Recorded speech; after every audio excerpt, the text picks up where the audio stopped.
안녕하세요. 영어학개론 조별과제 어쩌다 보니 독박과제 박세현입니다. 재원씨랑 교역씨 없이 혼자 진행을 하게 됐는데 뻘쭘하기도 하고 좀 그러네요.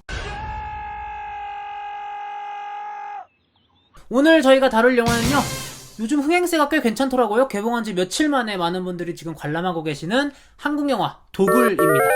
영화 도굴은 기본적으로 짐짓 참신해 보이는 도굴이라는 소재로 포장되어 있긴 하지만 그 근본으로는 일단 한국에서 많이 만들어졌던 충무로의 범죄 오락 영화들 중 하나라고 생각을 하시면 됩니다. 그래서 기본적으로는 하이스트 영화의 속성을 좀 더 띠고 있는 게 맞다고 보여지고요.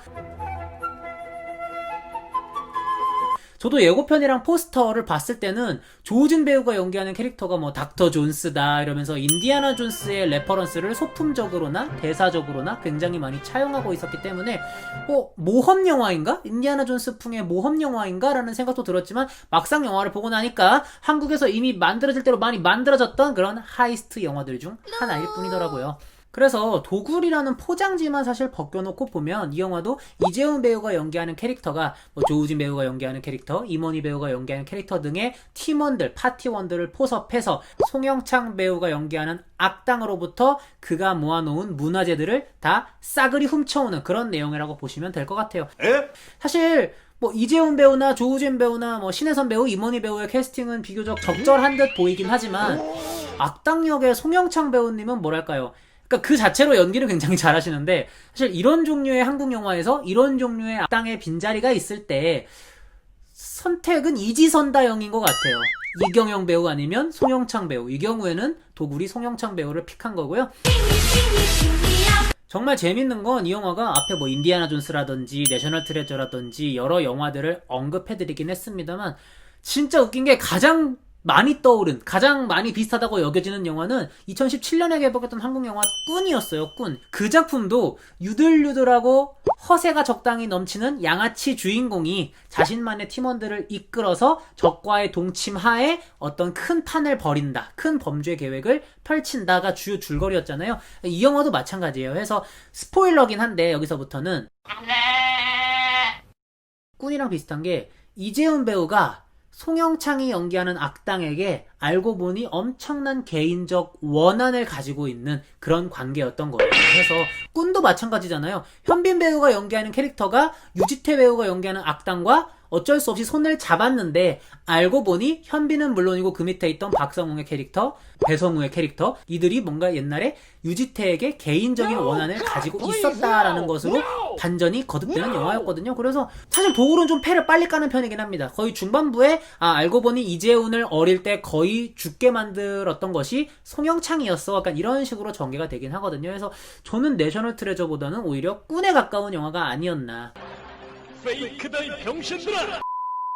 제가 알기로 한국 영화 중에 도굴이라는 소재를 다룬 영화는 일단 별로 없었던 것 같아요. 물론 예전에 박용호 배우 주연의 원스 어폰 어 타임이라는 한국형 인디아나 존스 영화가 존재하긴 했지만 최근에 이렇게 도굴을 소재로 한 한국 영화는 없었던 것 같거든요. 그래서 굉장히 거기에서 참신함을 느꼈기는 한데 막상 그 포장지를 까놓고 보면 이거는 꼭 도굴이 소재가 아니었더라도 성립 가능했던 이야기, 그런 뻔한 이야기가 아닌가로 결국 귀결이 됩니다. 그러니까 영화의 포스터나 예고편을 보면 여러분들이 알지 못했던 도굴의 세계를 우리가 보여주겠다를 캐치프레이즈로 삼고 있는 영화인데 그거 치고도 별로 도굴이라는 소재에 대해서 깊게 생각을 안 한 게 너무 노골적으로 보여요. 물론 도굴이라는 행위 자체가 엄연한 범죄고 도굴꾼을 우리가 직업으로 쳐줄 수는 없는 것이지만 어쨌든 이것은 영화이기에 그래, 실제로 도굴꾼들은 서로 어떤 은어를 사용하고 어떤 방식으로 문화재를 약탈하며 그것을 어떻게 현금화시킬까, 이런 디테일하고 현실적인 과정들을 사실 우리가 어떤 직업을 다룬 영화들을 봤을 때 기대하는 것이잖아요. 도굴이라는 범죄 행위에 대해서 디테일하게 파고 있는 영화가 아니에요. 게다가 캐릭터들의 안배도 마찬가지입니다. 사실 하이스트 영화에 가까운 거잖아요. 이 계열의 고전으로는 여러분들이 많이 좋아하시는 조지 클루니와 브래드 피트 주연의 오션스 11 시리즈가 있을 텐데 그 시리즈만 하더라도 주인공과 주인공이 꾸린 그 각자의 팀원들이 각기 어떤 다른 능력을 가지고 있고 이걸 어떻게 활용해서 범죄에 적용을 하며 이들의 물리적인 비중은 또 어떻게 안배를 할 것인가가 굉장히 중요한 장르인데 도굴은 그 경우에서도 실패합니다. 뭐 물론 조우진 배우나 임원희 배우가 연기한 캐릭터들에게 물리적인 비중이 어느 정도 안배되어 있긴 해요. 그러나 이들이 각자 어떤 특수한 능력을 가지고 있는지를 설명하고 있나? 이건 좀 의문이에요. 물론 조우진 배우가 연기한 닥터 존스 같은 경우에도 처음에는 벽화만을 전문적으로 도구라는 전문가다. 약간 이런 식으로 표현이 되는데 중반부에 그런 부분을 살짝 보여줄 뿐이지 영화의 후반부에 이르게 되면 이재훈도 땅을 파고 있고요. 조우진도 땅을 파고 있고요. 임원희도 땅을 파고 있고요. 에브리바디 땅을 파고 있습니다. 그러니까 이게 팀원을 나눌 이유가 있었나? 그냥 많은 인원들을 고용해서 물량으로 그냥 땅을 파면 되는 거 아니었나라는 의문까지 생기게 되고요. 적당히들 하시오, 적당히들! 팀플레이와 더불어서 이런 하이스트 장르에서 다음으로 중요한 게 트릭이라고 생각해요. 이 범죄를 이들이 어떤 트릭을 활용해서 어떤 방식으로 성공시켰나가 굉장히 중요하고 그것을 철저히 숨김으로써 관객과의 어떤 심리전을 영화가 해야 된다고 생각을 하거든요.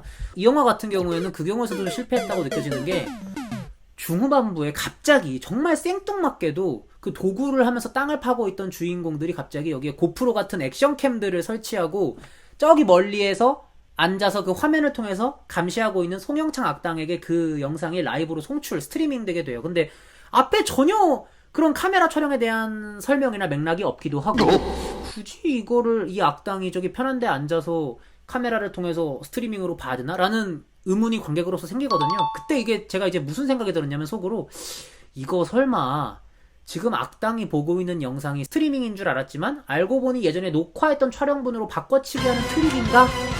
라는 생각이 제 마음속에 들었는데 그게 맞더라고요. 그래서 영화가 그대로 그 길이 갑니다. 제 기억에 오션스 11이 이런 비슷한 트릭을 활용했던 이래로 많은 하이스트 영화들이 다 이런 식의 트릭들을 확대 재생산했던 걸로 기억을 하고 있거든요. 그래서 굉장히 좀 관객에게 너무 속보이는 트릭 중 하나가 아니었나 싶은데 이 영화가 그걸 그대로 했다는 점에서도 개인적으로는 좀 안타까움이 들었어요.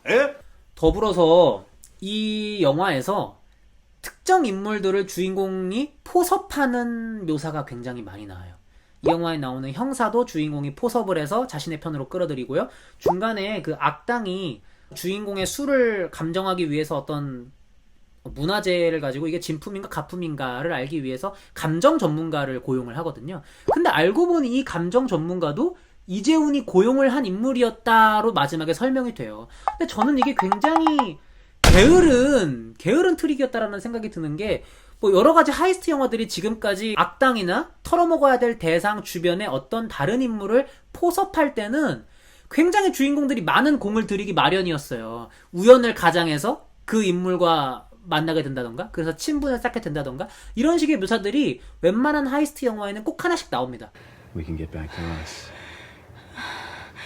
Feel my heart. Let me feel it. No, what?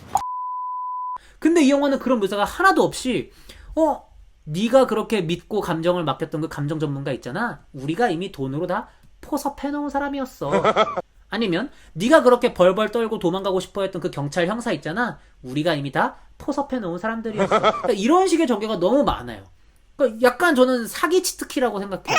너무 시나리오를 게을리 썼다? 약간 이런 생각까지도 드는? 막말로 그 송영창이 연기한 악당이 그 전문 감정사를 안 부를 수도 있었던 거 아니겠어요? 다른 감정사를 부를 수도 있고 아니면 그 감정사가 송영창이랑 오래 일을 같이 했다.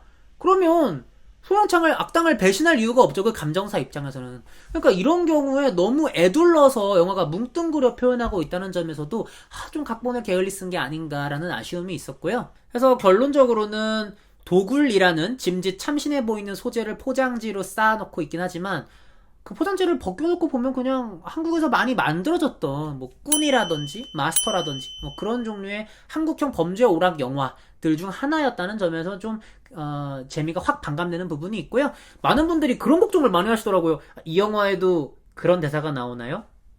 선수 입장! 그러니까 이런 대사가? 근데 비슷한 게 나옵니다. 그래서 저는 굉장히 그 부분에서 좀 혼이 빠지는 듯한 경험을 했어요. 자, 선수들 입장하세요. 도굴에 대한 제 한 줄 평은 이렇게 정리를 드릴 수 있을 것 같습니다. 이제는 주영 틀에서 뽑아내듯이 만들어지는 충무로의 범죄 오락 영화들. 등급 평가는 뭐 썩 재밌게 본 영화가 아니기 때문에 C0 정도를 드릴 수 있지 않을까 싶네요. 그래서 도굴 이렇게 저희 방송 마치고요. 다음 주에는 아마 김혜수와 이정은 배우 주연의 내가 죽던 날을 다루지 않을까 싶은데요. 일단 보고 오시면 좋을 것 같고요. 저희 전체 풀 버전은 팟캐스트 주소로 넘어오셔서 관람하시면 되겠습니다. 셋이 하다가 이거 혼자 하려니까 좀 어색하고 힘들긴 하네요. 그래도 많은 분들 도와주세요. 제가 잘 버틸 수 있게. 그래서 감사드리고요. 풀 버전 사랑해주시고 저희는 다음 주에 뵙도록 하겠습니다.